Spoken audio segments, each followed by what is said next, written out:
Welcome to another whiteboard session. Today let's talk about money.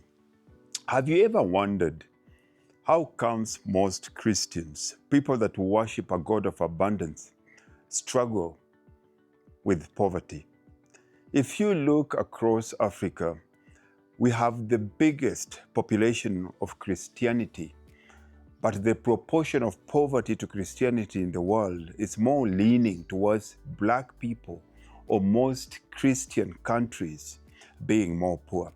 So how can we be serving a God of abundance, a God that created all this abundance that we see in the world, a God that created all the trees, a God that created all the oceans, the God that created all the sand on the oceans, a God that created the expanse of the sky, and yet we struggle with poverty? It's at the end of the day is because we're not using the biblical principles that govern money.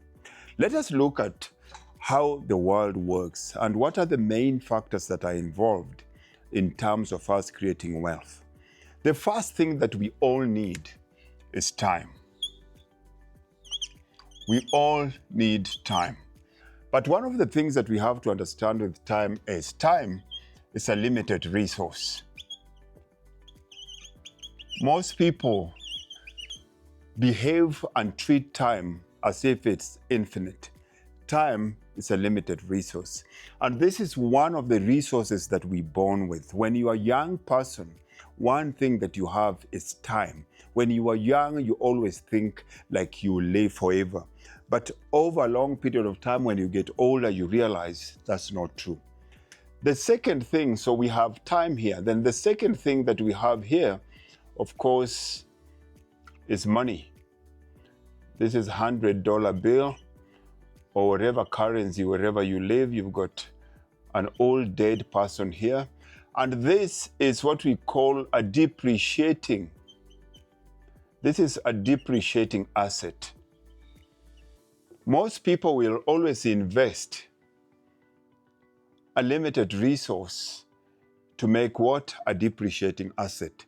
What else do we need here to make money? Of course, number 3 here, we need energy. This guy here is a strong guy. You can see he's got his biceps. He's got energy. Energy here is another depreciating asset.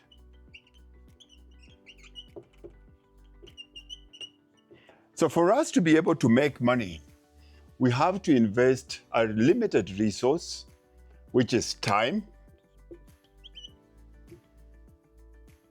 plus energy, which is a depreciating asset, to make money. And what do we do with the money? Most people will always buy a car. Let's imagine this is your car here. You bought a little sports car, you bought whatever it is that you call.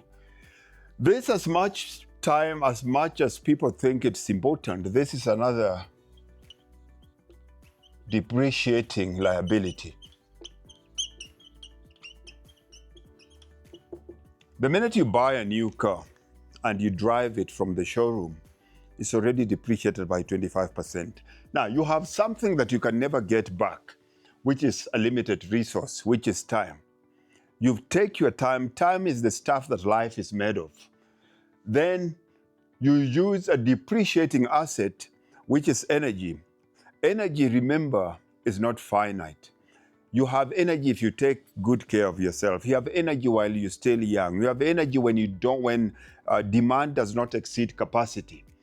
Then all of a sudden we create what? Money. And we take that money and we invest it in a depreciating liability. Now you can see where the problem comes in now here.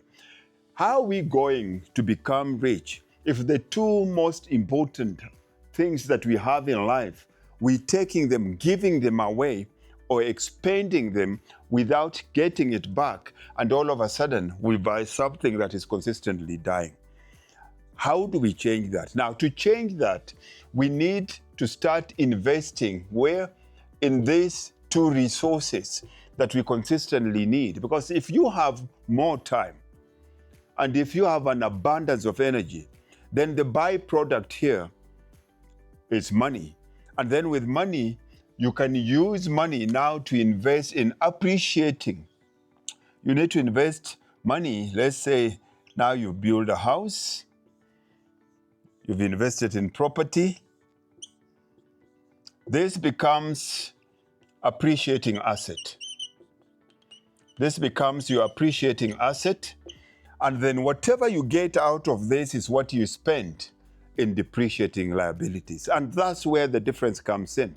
You cannot use your sweat and your time to invest directly into a depreciating liability. You need to use your time and energy to create money and then invest it in an appreciating asset. And whatever you get here is what you invest in depreciating liability, things like holidays, things like cars, and all these things that we need for life. These are simple biblical principles. If we don't understand this as Christians, we will struggle. The Bible is not a book about religion. The Bible is a book about how to live a quality life. And we've been given all this advice all the way from people, the rich people in the Bible, people like Abraham, Joseph, Solomon, David. This is how the strategy that they use to create money. Unless we stick to the strategy, we're all going to struggle. While on Sundays we serve a God of abundance, but Monday to Saturday we are living hand to mouth. Read your Bible, use it, start serving God, and in return, make money. See you soon and God bless.